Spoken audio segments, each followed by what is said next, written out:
this Sunday afternoon. My name is Francis Chitiamoesi, and I'm glad to be hosting this amazing session. I serve with the Youth and Young Adults Ministry, and today we're going to have a session about investments and savings. I have an amazing panel here with me today. I have amazing people who are in the marketplace who are doing amazing stuff, and I'm just going to let them introduce themselves and they tell us what they do, who they are. Yeah, so let's just go on with that. I'm Dan Sanchisule. I'm married to Anne and we have 2 lovely children. I'm a civil and building engineer by profession, and I work with YSave, a saving and investment scheme which is composed of members of Watoto Church. I'm so passionate about people saving money, budgeting their resources, and investing those resources so that they can be able to grow, to help them meet their needs, but also so that they can have an abundance in which that can lead them to be generous to other people. Thank you. Yeah, hello, good evening. My name is Michael Katagaya. I'm a social worker by training. I worked with government and NGOs as a monitoring and evaluation specialist most of the time. And in 2016, I call it retiring. I retired from employment to do entrepreneurship. So I'm a full-time entrepreneur. In the tech business. So I run 3 businesses and more. But the most prominent maybe that many people have heard about is Mechanica.com, which is a platform that helps you get car repair and maintenance specialists. And then Evidence and Methods Lab, which is into simplifying and visualizing information for the public. So I also write. I'm an author. So the things that I learn from the work that I do, entrepreneurship and family, I put those into notes and then turn them into books that people are currently reading and learning, as I also learn from them as well. Yeah. And Nyanzi Rogers, I'm a student, and I can say I'm a young entrepreneur because right now I'm working on a chain of restaurants and hotels called A28 from Romans A28, and yeah, I'm still a student, do part-time work, do entrepreneurship for a little bit, and then also do school. It's a little bit of a juggle, but God's faithful. Quite interesting. Rogers, still at school and an entrepreneur. So this is a young adult. I'm a young adult, so I'm also an adult. Michael is an adult. And I would call Uncle Dunstan, I think, one of our elders here. Yeah. Because he has I'm been an in old this adult. So amazing. So Uncle Dunstan is the CEO of YSave, a chain of businesses. I believe Mechanica.com, the Evidence and Methods Lab. Yeah. Yes, and Nyanzi here has a chain of restaurants he's running. And he's still in school. That is a very interesting part of his story. Yeah, that I just want us to know. Let's just go into it. So all of us are in the marketplace. And in such a time as now, as a young adult, I feel that there is need for us to be able to talk about such things, investments and savings. I remember going into the lockdown, and my savings, I didn't have savings, literally. If I was not still staying home, then I would be suffering. So there are questions that have been rising, and there is need for us to talk about topics like investments and savings. So I'm just going to put out this one first. I don't know, because I thought I had my issues of saving. So I just wanted us to know, how does one build a savings culture? And what methods can someone adopt that could help them build that discipline? I've tried saving is not easy. Uncle Dunstan, what do you think? I think one of the things that I've seen when we get into saving is the attitude and behavior that people have towards saving. Because many people think that savings are not necessary, and like you've rightly said, until you get to a situation whereby you actually suddenly need the savings that you need to have. And before we get into that, people need to understand, why do we save? And there are basically 5 reasons why we save money. The first reason is to plan for the future. Each of us, we believe that we are going to live a long life.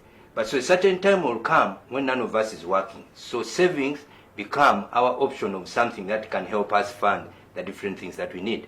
The other thing that why we need to save is to help us in times of emergencies. Something comes up which you have not planned for, savings become your fallback position where you can be able to get The other reason why we save is to prevent us from getting into unnecessary debt.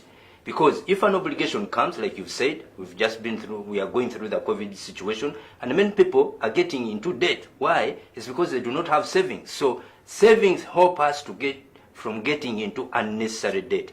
Because when the obligation comes, then you fall back on your saving. The fourth reason why we save is our savings allow us to get into investments. And I always tell people it's a business principle. Never start a business using borrowed money. You should start a business using your savings. Because when you start that business or investment, when it fails, it's actually your savings that you've lost. But if you've borrowed money, there's no financial institution that is going to want to hear your stories about the losses that you have made. All that they're interested in, please bring back our money. And the fifth, and for me, which I think is the most important reason why we should save, it gives us an opportunity to be able to give and to bless other people. So going back, that in order for us to understand, you must understand, why should I be able to save? Because when you understand that, then it helps you to build up the culture and get into the behavior and have a good attitude towards being able to save money. So what are the different ways in which we can be able to save? Now, one of the things that I encourage people, which I also do as a practice with my wife and children, is that whenever you receive money, and I always tell people, first thing, take off a tithe. Second thing, take off 10% for saving. So it becomes a culture. It becomes something that we do. That whenever you receive money, after you've taken off your tithe, take off money that you are going to save. And the best way in which we can be able to save, always put money in a place that you cannot easily have access to it. And one of the things I encourage people, open a savings account where you can be able to put money, and that savings account should not have an ATM card.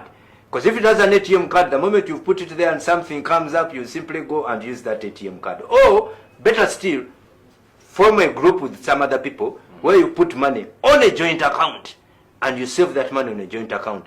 That is going to make life very difficult for you to be able to access that money, because you have to go through so many steps in order to get that money. It's very interesting when you talk about opening a savings account, and I don't have an ATM. Yet we even have applications these days whereby I just say, I need this money, it goes onto my mobile money account. Yeah. I've fallen culprit of that. I save, then I have an ATM, so every time things get bad, I go to the ATM. Yeah. Yes. When you talk about savings, you know, me as a young adult, or him, I think you relate, or any young adult there watching, is that for us, we believe we want things very fast. And you know, we have not yet gotten to that point where we earn big amounts of money. So when you tell us to save, let's say my parent gives me 50,000 of allowance if I'm at campus, or here I'm still working, I'm just beginning, let's say if I've started work, and I earn very little money. And you're telling me, let's say I'm getting 400,000, and you're actually telling me to save on that 400,000. I don't know, how do I, because I have needs, I have all that pressures, how do I overcome all those pressures? He's putting you in a difficult position. Yes, it's a very little amount of money I have. Only I have 50,000. Then our person is telling me, take off tithe. Take off tithe, for save 40 bob off. So it's quite. How would you? What would you advise? You know, there's a saying that the journey of 1,000 miles begins with the first step. Yeah. But there's also another saying that one by one makes a bundle.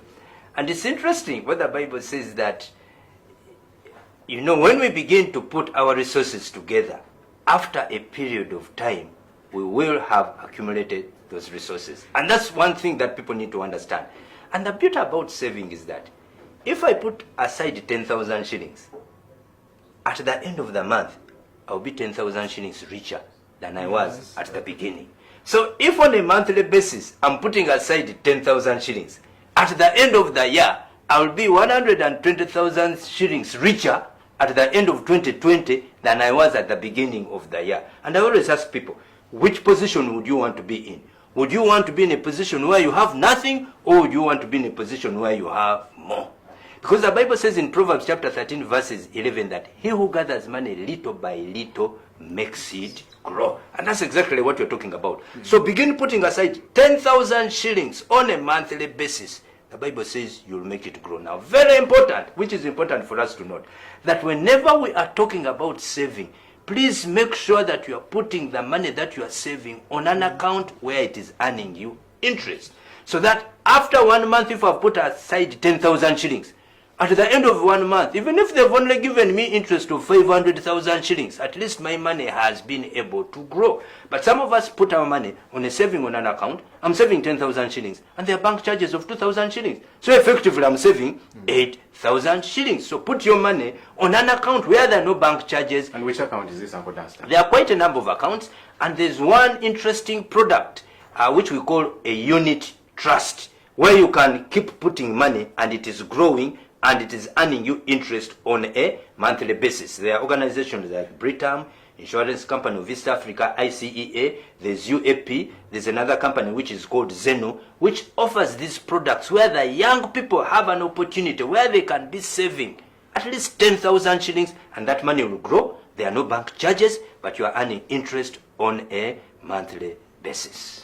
Interesting. We are going to have a chat after this session. There's also one that I belong to called Fortune 500 Club. Okay. And you know, this makes money, not necessarily monthly, but on investments. So Yeah. the group has an investment committee where they sit and they say, we have a $500 million shillings, what do we put it in?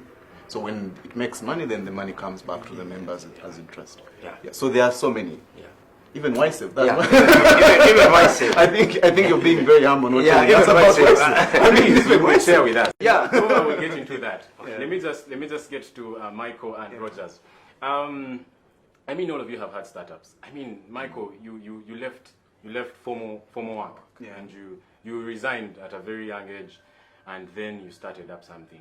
Rogers is still in school, and he has started business. So how do you handle startups? I for one, have done business, and I failed at it. Yeah. But to see someone like him continuing to do that business, and for me with the shock I had, and I first gave it a break. Then for you who is thriving, you actually left formal work. Yeah. Yet for me, I'm here striving to get formal work. Yeah. Then for him, he's saying, you know what, I have to focus on business. He has restaurants over and there. What do you talk about startups, and how would you advise a young adult on startups according to your own stories? So I think, like Uncle Dunstan has said, it's a bit counterproductive for you to get your money and you either just eat it or you put it in a place where it's not growing, right? So he has talked about the places where you can put money and it grows. Startups or business is one of those areas where you can actually see your money growing. Startups is basically like where you begin, you have an idea and then you see how it can start to make money for you. So for me, that's my world now, and I'm into the tech world. So I see an idea and I see how do I monetize it, and monetizing is how do I make money off this idea, and then put in my money. And startups are quite easy to run because one, you're usually like one person, you have your idea, and then you start to build a team, and you start to get customers, and you start to make money, you start to put in the money that you have. So me, I have, for a young adult who wants to get into this space, it's about getting an idea, usually a problem. Like this country, has so many problems. And for me, I focus on solving problems to make myself some money. So for example, people struggle with mechanics. I used to personally struggle. My story spans from 2013, 2012. I had this old car, and it will break down anywhere. Old cars, they don't even warn you. When you have your plans, I'm going to Ginger. And for it, somewhere in Namawajolo there, the thing overheats, and before you know it, you are passionately looking for a mechanic. The options are, you call your mechanic, the guy tells you, but ndiwaka Sunday, I'm not working. Today is Sunday, I'm not working.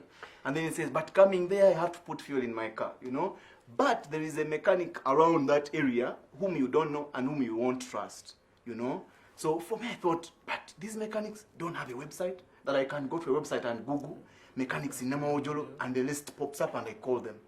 If they come, will I trust them? Who regulates them? If the guy disappears with my battery, what am I going to do? So I thought maybe if I organize this space, I would make money for myself, but on a bigger whole, on a bigger scale, be able to help the country deal with the issue of unemployment, because garages have a lot of potential in employing a lot of people. You know, some people see the garage as this place where people repair cars, but that place is a place of employment for women who walk around that porridge that is covered with kavera. You've seen it, yeah?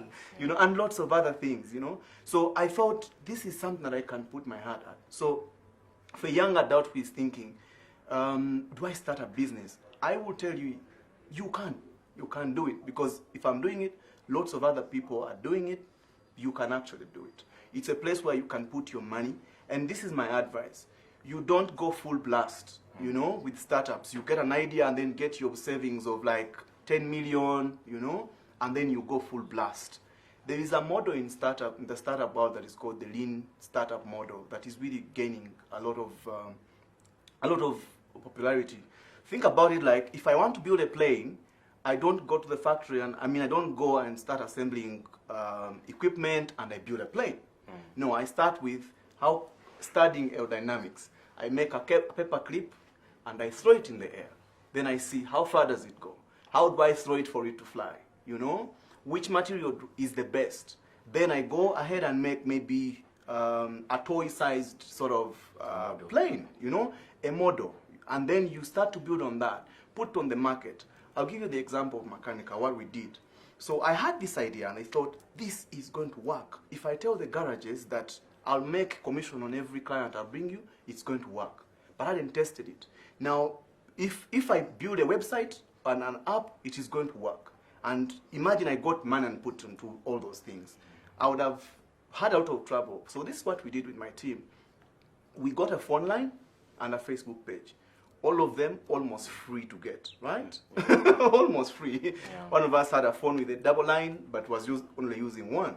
A Facebook page, you don't need anything, you only need some data. You open up a page, put the phone number there, and then walk around and ask garages, you know, we have this car idea. If I send you clients, will it actually work? You know? And before you know it, people go to the Facebook page, they call you, they say, I need a mechanic in Wamanga. Then you call the guy in Wamanga, there is a customer here. You see, there is almost zero cost to it. Then when we got into building a website, building a mobile app, we were putting in the money that we had saved up because we had proof of concept that was actually working. So I would advise that you take it slowly. Many Ugandans are crying today because got all this money, was excited about an idea, and threw everything, you know, without even testing it. Oh yeah. You rent. Actually, yeah. It brings us to, you know, Uganda is the ranked number one in entrepreneurship. Startups that come up, Ugandans are very entrepreneurial, and but majority of us don't last past our third birthday. Yeah, I mean, my business lasted I think a year, and that's really long. Man. Yeah, so 12 months. 12 months so is good. I did something. I moved. Good. Yeah. I hope so. Rogers, what is your take? What is your advice? How did you begin it? How are you handling it? How is it taking you? There are good and bad days. But first of all, I'll go back to what Uncle D was talking about, savings. Because when we look at it as young adults, most of the time we want to get what's best, like the best phone on the market, the best shoe on the market. And before we even start saving, you don't save what you don't have. So what I did at first, I'm known to be quite extravagant, or I used to be quite extravagant. So I noticed, how much do I spend in a month? Where do I put it? Well, I try to track my how I use my finances for like 2 months to get it right. Because the first month, some days I would record it, the other days no. So I started trying to keep all the receipts. Remembered when my mom was always asking, my balance. So I started tracking my finances, like how do I use my money? Whether it's coming from mom, whether it's a gig, maybe I wrote coursework for someone, or maybe someone just gave me money out of the blue. I tried to track my spending. Once I tracked my spending, I realized that I don't need this. I don't have to buy the best shoe because, well, it looks good, but then I don't have to buy it. It's okay to get second-hand clothes. It's okay to, you don't have to be online to all get the time. a jumper from your workplace and you survive. Thank you very much. So first of all, you track how much you're spending, and then you try to minimize on what's not necessary, and then deal with what's necessary and try to save, like you say, 10% or at least 15% of what you're earning, because you're not going to save what you don't have. And then there is a certain satisfaction in seeing your money grow. Like, we are told to put our money in accounts that actually accumulate or multiply this money. When you check, you have 10K today, and then tomorrow or a month, you have 17. Realize that, oh, my money is growing. There's a certain satisfaction in that. Or at least you get a goal and you're like, I want to buy that shoe. Or the new iPhone is coming out, but I'm not going to get that money. So you start saving for it right now. So if you know that now it's iPhone 11, maybe we'll have an iPhone 15 probably, which is an odd number though. You start saving it. You start saving for it right now. So like you keep checking off this money. That's some things we actually don't need.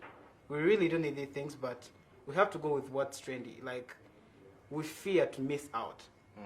And then we want to look like everyone else. FOMO. Yes, FOMO. We have FOMO. So most of us don't save because of FOMO. And then most of us don't save because of the things you're looking at on the internet. Like, you go to the internet and, there's a way those people actually send us the ads, like based on our search history. You don't clear your search history, so the new Jordan comes out and then you want to, man, I have to get that shoe. Talk about it. I mean, Francis says that I have to get that shoe.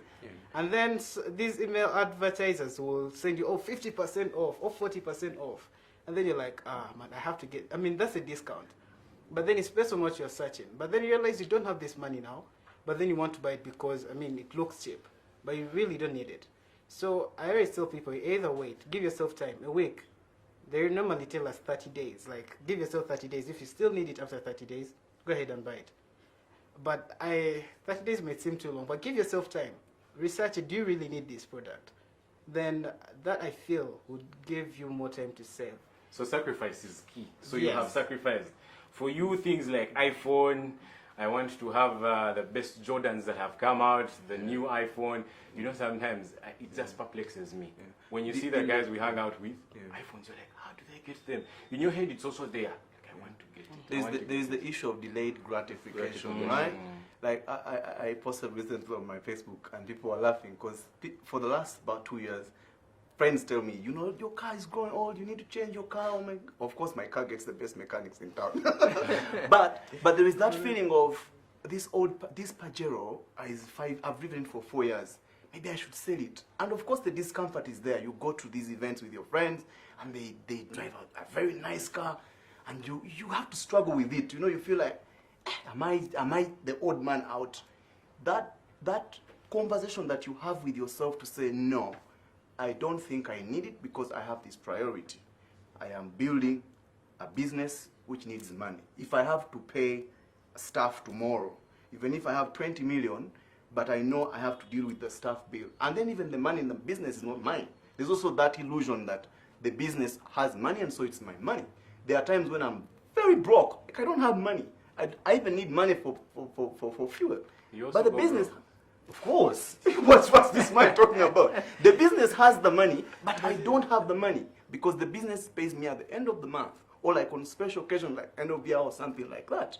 So I have to teach myself that I don't need the things like he's talking about. This phone can still serve me. I can still get value out of this car because I have this goal and this goal. But there's also a piece of advice, especially for people who are entrepreneurs, and I like what they've been saying, is that you need to separate money for the entrepreneurship, for the business, from money for yourself.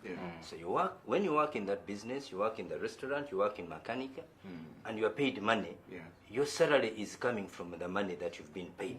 So it doesn't mean that if you've done something and they've paid you 1 million shillings, then you're going to use all the 1 million shillings. Please make sure that you have systems in places where to say, okay, they've paid me 1 million shillings. Of the 1 million shillings, the salary that I'm getting for myself is maybe 150,000 shillings. But there's a quote which I also want to say, is that now the money that you're going to get from the 1 million is 150,000 shillings. There's pressure that people always get, especially the young people, to spend money. But somebody once made a quote which I want to give to you. He said, we spend money we don't have to buy things that we absolutely don't need to impress people who don't even care. So here you are, you want to buy a Jordan or whatever kind of iPhone, and you want to take it and impress people.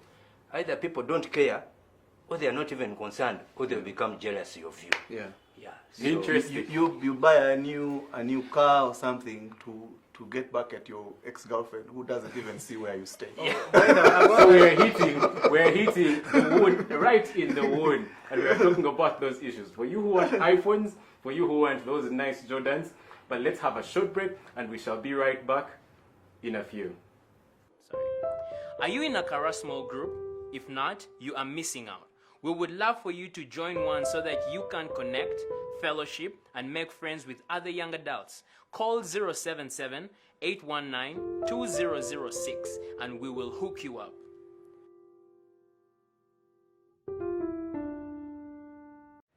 Welcome back from that short break, and we are still discussing a number of issues and concerning investments and savings.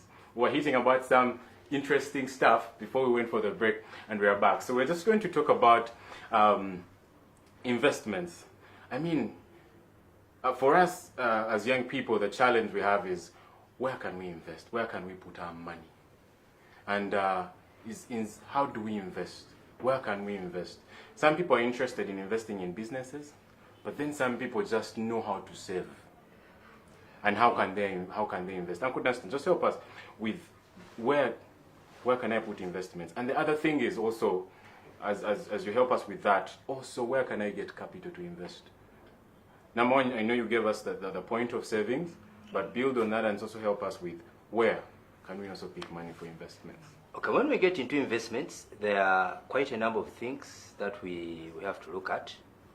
The first and most important point when we get into investment is we must have at the back of our mind the safety of the investments. Here you are, you spent 1 year, 2 years, 3 months, whatever period it is, you've saved this hard-earned money. Either it's hard-earned or it has been given to you. Because you've made a choice not to spend the money. So the choice is, let me save it, I want to invest it. So principle number one, please make sure that whatever I have saved and I've invested is safe. That's principle number one. And so it's very important for us, like Michael mentioned before we went for the break, do research before you get into any investments. Do research. And there are quite a number of people that you can be able to ask before you get into any investments. And also, as a rule, avoid those investments that promise you very big and quick returns. Yes, pyramid schemes. Yeah, pyramid schemes and so on. Actually, the Bible says in Proverbs chapter 13, verses 11, when you use the New Living Translation, it says, wealth from get-rich-quick schemes quickly disappear. Wealth from hard work grows over time. And also the Bible says in Ecclesiastes chapter 11, verse 2, that cast your bread upon the waters, for you shall find it after many days. So when we get into investments, people must understand it's not kagwirawo. It's not something that you want instantly. And he will tell you, it has taken him some time to build. And Nyanzi will also tell you, Rogers will tell you that it has taken them some time to be able to build their investments. Now, when they see you, suddenly somebody wants to be like you, not knowing the period that you've taken. So those are important things for us to know, that when you are getting into investments, you must do research, but also know that it's going to take you a bit of some time for you in order to get into those investments. Now, when you are looking at also into investments, most people think about the money, which is important. But the most important thing is the idea. When he was beginning Makanika, when he was beginning the restaurant, the capital was the idea. He had the idea in mind. How do I start this? When YSF was beginning, not the money, but the idea. How do I link up with other people so that we can be able to pull our resources together and allow those resources to grow? So that's the first capital. The first capital is your brain. How do I have this? And so it's important for you, when you have the idea, when you have the vision, where you are going, the resources will follow that. Very, very important. So if you also have the resources, make sure that you keep them safe. And as you're still thinking of where to put them, please make sure that you're putting your money somewhere where it is generating a bit of interest, so that if I put there 120,000 shillings, after 3 months, it should not be 120. At least I've gotten interest of around 2,000 shillings for my money to be able to grow. But also when you get into investments, be prepared to make mistakes, because you learn along the way as you grow. And the mistakes are part and parcel of the learning process. And I like how Michael put it. Start small. Don't start by thinking big. Start small and keep building that plane, like you rightly said, as you are moving ahead. So start with this investment. You have the idea. Start small and have it grow. He has been into those restaurants for so many months, years. Now somebody who wants suddenly, he wants to do even more than him. Says, if he has 3 and 4, no, for me, let me begin with 6. He doesn't have the money. He's borrowing money. He's trying to do different things. No, start small and allow your investments to grow over time. Okay. Thank you, Uncle Dunstan. Michael, how did you get your investments? And how did you get capital to begin these investments? So broadly, maybe I can just talk about where to look for investment. Yeah. So there's the concept. First, there's the concept of 3 Fs. You get money from friends, family, and fools, right? Yeah. Mostly for startups, you know. Those 3. Think about who in my family can give me money. My dad, my mom, my sister, my brother. Tell them about your cooking idea, what you need, and if they buy it, they'll give you the money. They won't charge you interest most times. If you use the money or the money didn't work out, they won't take you to jail in most cases, if they see that you genuinely actually put the money in the business and got your hands burnt. Friends, people that will believe in your idea, and they're like, okay, I can give you some money. You start. Or you can come together and build a business with them. You might have the idea and they have the money. Or you have some money and they have some money, you bring it together, it becomes big. Let me tell you one of the things that I've invested money in is land. But we came together as 4 couples and we said, we need to buy land in large quantities. I want to be a landlord on an acre of land. But how do we afford to buy an acre? It will be expensive. We go further a bit away from town and then buy in bulk. We find this person only says, I sell my acres together. Each one of us pulled their resources and was able to put money together, and then we're able to get the property. Fools, people who don't, any random person who does not care asking you so much, asking you to write this concept, it's usually quick money. Fools, just think about it. Which foolish person around you can actually throw money into your idea? But in terms of the formal ways of raising money, there are lots of grants that are there to support startups, like me in the ICT sector. We've got some money from grants. You write an idea because you have a bigger mission, so therefore are supporting that mission. For example, my startup is into employment, helping the country deal with employment. It's not just repairing cars and getting me and some people some money. There's a broader vision to it. So companies that are willing to give money. The organization that have supported Evidence and Methods Lab, because we have a mission that aligns with the mission that they have. So those are very good options. Sometimes the government puts up opportunities for young people. I know that sometimes they are horribly managed. I think there's a way we need to fix, and I must say this, there's a way we need to fix, we need to fix the way government does business, right?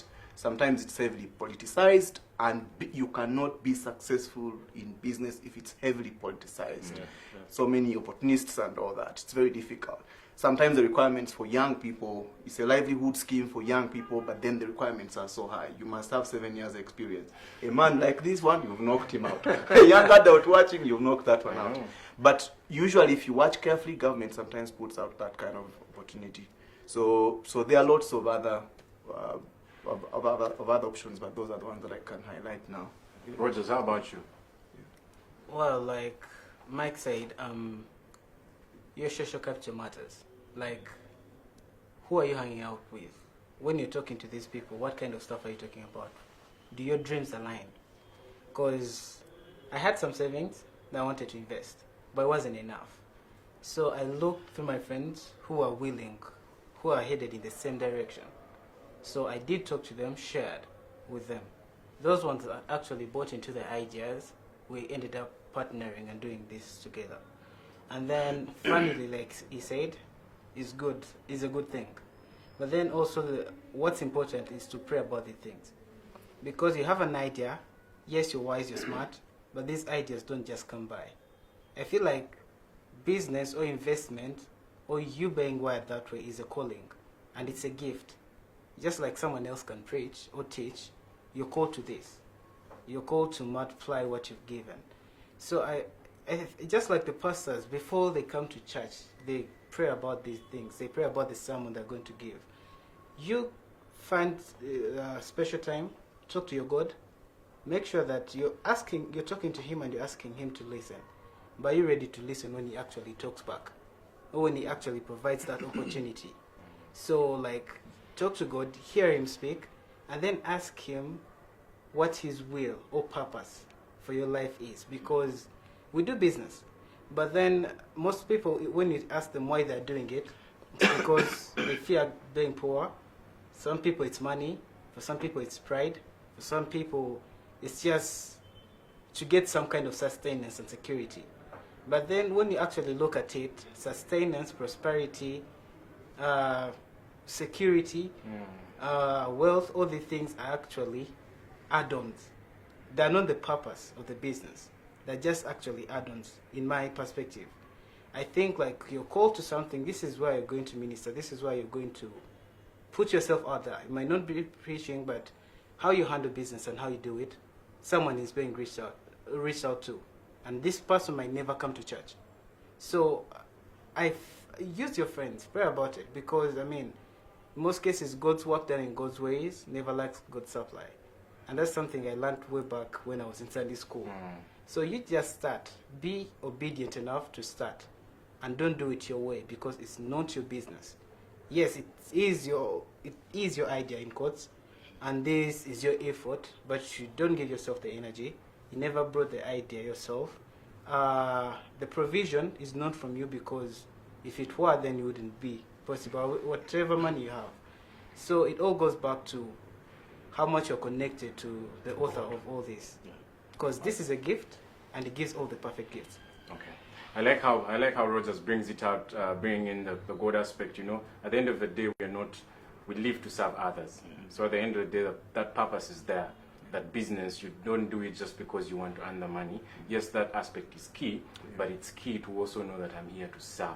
I'm here to serve people, and I believe, Uncle Dunstan, that is something that you know about principles. Serving, normally, you actually see people who are just in for the money. You see how they do things.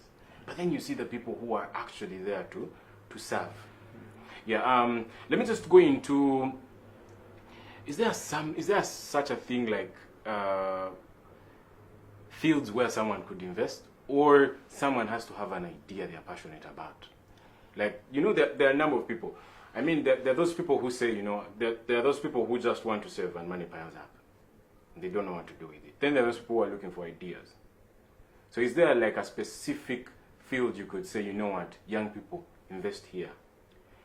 Okay, one of the things when you get into investment, let me first say this from the last thing that you made. People want to get into investments because of the place where they will get money.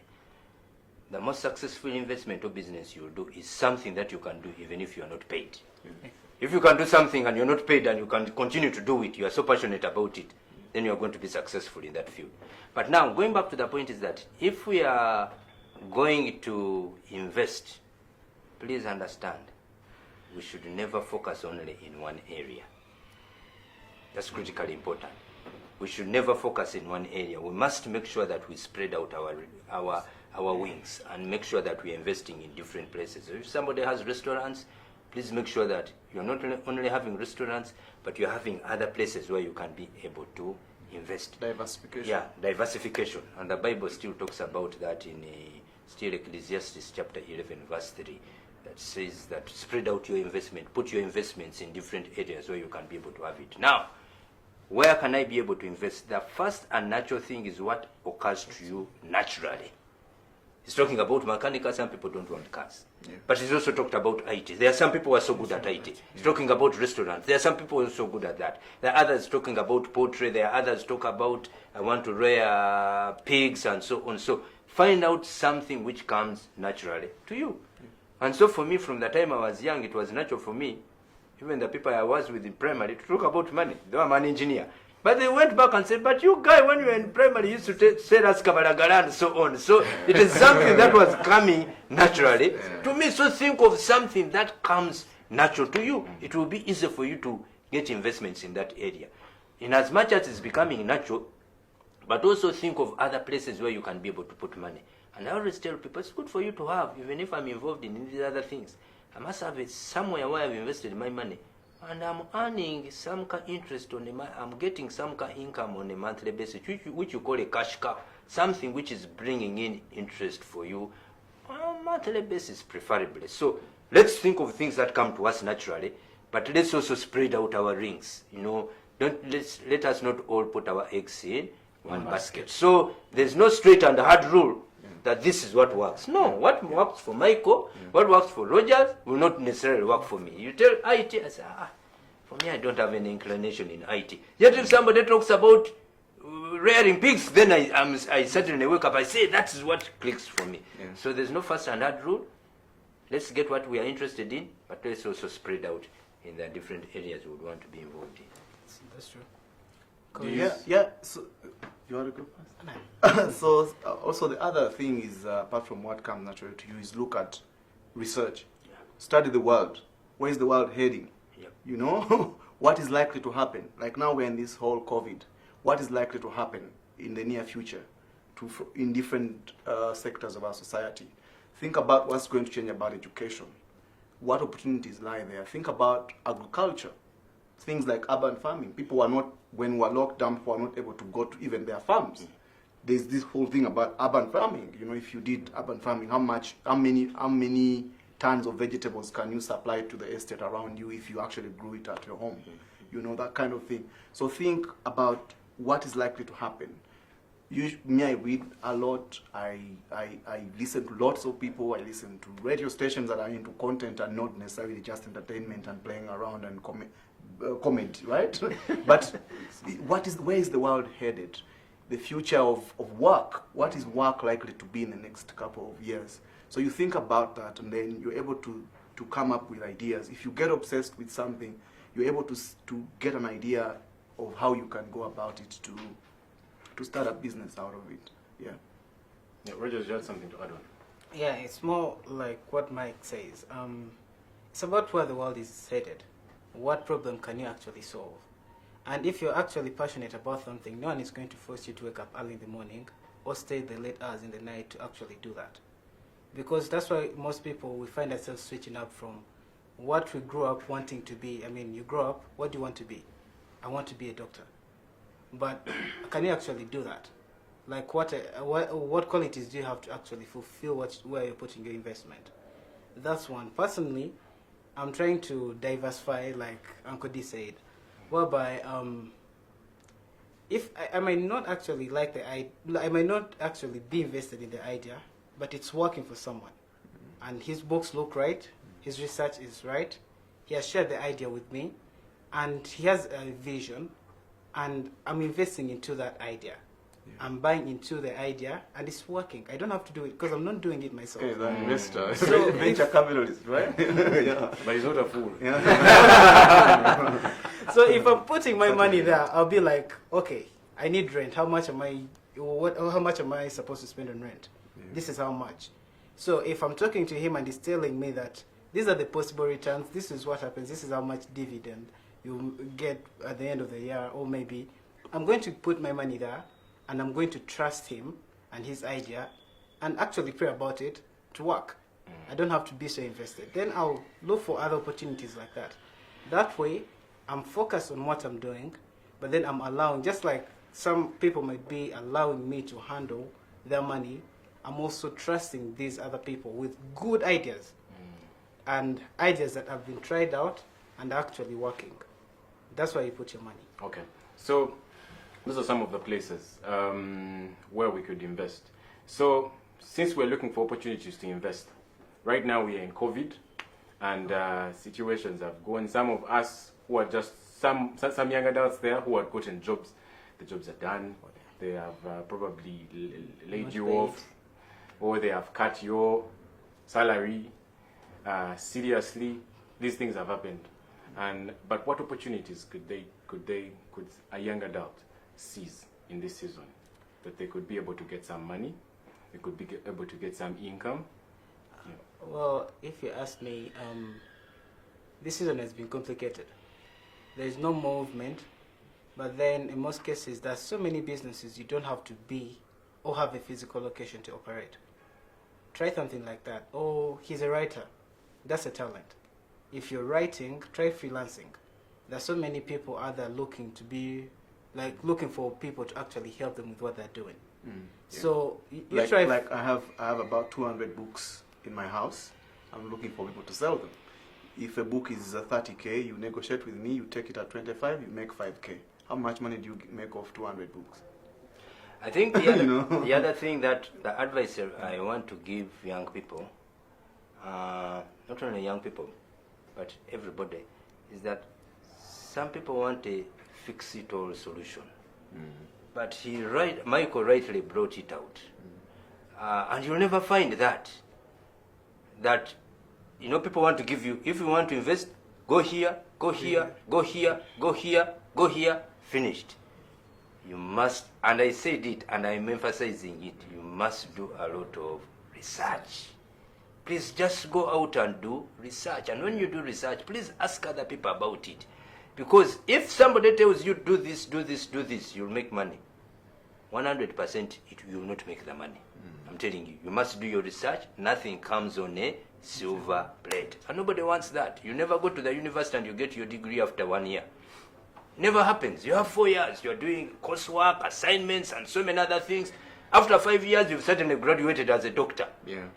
Now, Rogers and Uncle T want to get in. How can we become doctors after 1 month? That never happens. It takes a bit of some time. And that's what we must understand about investments. That never happens like that. I can never give you a quick fix.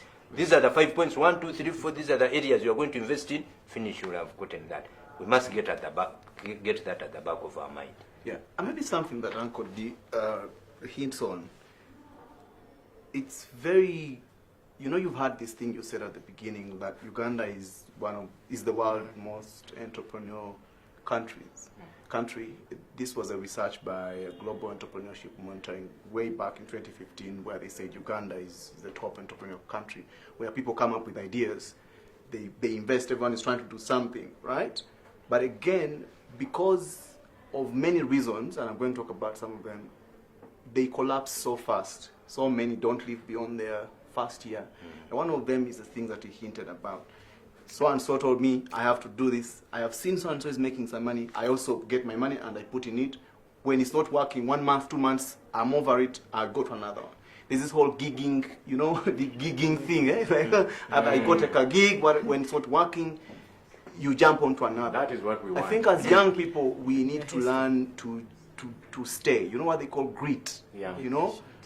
Being patient. Like I've worked on this idea since 2012, building, changing, growing, getting more customers. Now we're getting into that phase where we're going to be going full blast, like everyone will hear about us in the country. Maybe we'll get into another region. But you don't see the hard work that has gone. People have dropped off, get frustrated and all that. It takes a lot of time. When you look at a company like Mulwan has, all this empire, look at Nice Plastic, look at Jess and all that. Yeah. These are Uganda things battery, that took yeah. years. Nice, from the time this man picked up a toothpaste from another country and told his wife, I'm going to make a what? I'm going to be making these things from the country. Why can't we make toothpaste from here? And he starts to find a way around it, consults and all that. It takes a long time. It takes a very long time. So one thing I can tell young people that, yes, we come up with all these ideas. We are going to be excited like now that we've talked about you have some small money, you start something. But just know that it's not just going to work out like the following day. Like you're going to hit a jackpot. No. Business, you must be very careful. Come in with your entire heart. Like you said, if you come with the money as your motivation, it's not going to work. So take time. I think we can save this country a whole lot of these collapsing small businesses if we took time to go in full throttle and took time, that thing called grit. You hold on to something. I write about it in one of my books called Rated PG for Personal Growth. People don't want to stay. You come into it. If it's not working, 1, 2, 3 weeks, 1 month, you are gone, you abandon it. Then you go to another idea. Now I'm making cakes. You meet someone in Jan, they are making cakes. The next time they are singing.